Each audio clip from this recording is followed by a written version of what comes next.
Alors, bonjour Emma. Bonjour. En mai dernier, vous avez relancé le débat sur les inégalités hommes-femmes avec votre BD Fallait demander. C'est un véritable phénomène sur la toile et puis sur le papier. Vous vous attendiez à un tel écho ? Non, pas du tout. Je sais qu'en général, ces sujets qui touchent au quotidien des femmes, ils marchent bien. Mais là, effectivement, quand j'ai posté la BD sur mon blog, je suis allée me coucher. Le lendemain matin, il y avait 30 000 partages. Il y avait des femmes qui taguaient leurs compagnons en disant « Lis ça, il faut que tu regardes, tu vas comprendre. » Oui, ça va t'apprendre la vie. J'étais un peu dépassée. Un peu dépassée, on imagine bien. Des chiffres colossaux. Un article sur l'Express.fr a été lu 1 800 000 fois. C'est le record depuis la création du site. C'est quand même incroyable. C'est dire si le sujet que vous pointez du doigt, finalement, a touché de nombreuses femmes. Alors, qu'est-ce que c'est exactement cette charge mentale ? Dites-nous tout. La charge mentale, en fait, c'est tout ce qui concerne les tâches ménagères, mais pas l'exécution des tâches ménagères, qui est un petit peu un effort ponctuel, mais la planification. Donc, en fait, c'est toutes les choses auxquelles on a pensé pour que le foyer tourne bien. Donc, il faut anticiper, il faut savoir ce qu'il y a à faire, quand il faut le faire, qui va s'en charger. C'est un vrai travail de chef de projet. Donc, un travail quasiment à plein temps et qu'on fait pourtant un petit peu sur le temps qui nous reste. Ça vient d'où, selon vous, ça ? C'est la société qui nous a conditionnés ? Qu'est-ce que c'est ? Il faut rendre un Seigneur ce qui est à César, comme dirait Nicolas Perrin. Non, mais c'est vrai, mais elle a complètement raison. On peut pas une seconde penser qu'elle a tort, parce que c'est tellement évident, quoi. La charge qu'elles ont dans la tête par rapport à tout ce qu'il y a à planifier, c'est une horreur, quoi. Une horreur, voilà, c'est dit comme ça. C'est vrai, c'est une horreur, tout ce qu'elles ont à penser. Ouais. Le burn-out maternel, oui, c'est quelque chose qui existe et qui est dû à ça, au fait qu'on a accédé à des emplois salariés grâce aux luttes féministes précédentes, mais du coup, on n'a pas partagé tout ce qui était ce travail un peu invisible, un peu gratuit qu'on faisait au foyer. Et du coup, moi, je tiens particulièrement à ce qu'on comprenne que c'est pas biologique, que c'est construit et que du coup, on peut faire quelque chose. Donc du coup, oui, rien que le choix des jeux qu'on donne aux enfants en fait quand ils sont petits, ça met un petit peu les filles dans ces rôles-là et moi je trouve ça très bien, mais il faut aussi mettre les garçons dans ces rôles-là. Donc leur offrir aussi des aspirateurs, des dinettes, des poupons pour que tous on se sente dans notre rôle quand on s'occupe de la famille et puis de la maison. Est-ce que l'humour peut permettre de faire changer un peu les choses, de bousculer les choses ? C'est le parti que vous avez pris dans votre BD avec des dessins somme toute rigolos, mais qui veulent bien dire ce qu'ils veulent dire, quand même. Ça, c'est du vécu, ouais. Oui, en fait, l'humour, ça ouvre un petit peu l'esprit, on a plus envie d'écouter le propos.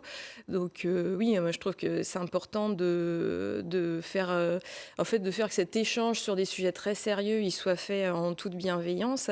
Et puis aussi de montrer comment ces sujets qui sont politiques, ils nous touchent et on doit s'en saisir, parce qu'en montrant qu'en fait, ça touche à notre quotidien. C'est pour ça que je raconte des scènes qu'on a un peu toutes vécues pour montrer que oui, la politique, c'est pas des hommes en cravate à l'Assemblée, c'est nous qui devons la prendre en charge pour changer notre quotidien. Comment peut-on faire pour que les hommes prennent leur part de charge mentale ? Est-ce que vous donnez des pistes dans cette BD ? Moi, je donne surtout des pistes aux hommes. Parce que si, en plus de la charge mentale, on a la charge mentale de devoir se débarrasser de la charge mentale, on ne va pas s'en sortir. Il y a beaucoup d'hommes qui m'ont contacté après que j'ai fait la BD pour me demander justement, me remercier déjà parce qu'ils n'avaient pas conscience de cette charge qui était invisible et me demander comment ils pouvaient faire. Donc du coup, moi, je donne des conseils pour un petit peu répartir la responsabilité des tâches, pas l'exécution. Vraiment, c'est ma tâche. Quelque part. C'est moi qui, si elle n'est pas faite, c'est de ma faute. C'est moi qui décide de quand elle sera faite. Et par contre, bien sûr, il faut la faire en temps et en heure pour que tout tourne bien. Et puis aussi, je milite pour que le cadre dans lequel nous, on évolue change. Donc, je milite pour l'allongement du congé paternité qui permet au père de prendre sa place aussi dans la famille. Là, c'est beaucoup trop court, c'est 11 jours. Et puis, pour qu'il y ait plus de modes de garde, pour que les enseignants soient sensibilisés à donner une éducation égalitaire aux enfants, mettre bien les enfants tous dans les mêmes rôles pour que les générations suivantes n'aient pas les mêmes difficultés que nous. Alors, vous avez récidivé dans votre nouvelle BD, le tome 2 d'Un autre regard paru aux éditions Massot. Vous revenez encore sur ces inégalités hommes-femmes. Vous dites qu'elles sont partout finalement, parce que ce n'est pas seulement à la maison, c'est au travail, c'est dans la société. Oui, C'est un message plus militant, finalement, encore plus militant, ce deuxième. Je pense que les deux sont très engagés. Alors, dans ce tome, en fait, il y a la BD Fallait demander que j'avais sortie sur mon blog en mai. Elle est publiée dans ce tome-là. Et j'essaye d'étendre un peu la réflexion donc de ce travail ménager de façon plus générale au temps passé au travail et puis à l'équilibre des temps de vie.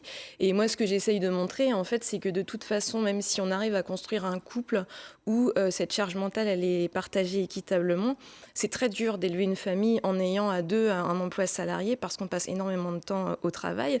Et donc, j'essaye de mettre le doigt sur quelque chose qui est un fonctionnement de notre société qui n'est pas logique, qui est qu'on passe énormément de temps au travail alors que notre productivité elle a doublé ces 20 dernières années et qu'on a 10% de chômeurs. Donc, du coup, ce travail, pour moi, il doit être réparti sur tout le monde, il doit être réduit à ce qui est nécessaire. Et puis, voilà, on doit baisser le temps de travail pour avoir plus de temps à passer auprès de nos familles. Bon, ça vous inspire, Nicolas? Je trouve qu'il n'y a rien à dire. Les hommes doivent se regarder et puis réfléchir aux choses qu'ils pourraient faire ou qu'ils devraient faire. Parce que c'est vrai qu'on est en dessous de tout par moment, quoi. Ah bah ça, c'est un bel aveu. Allez,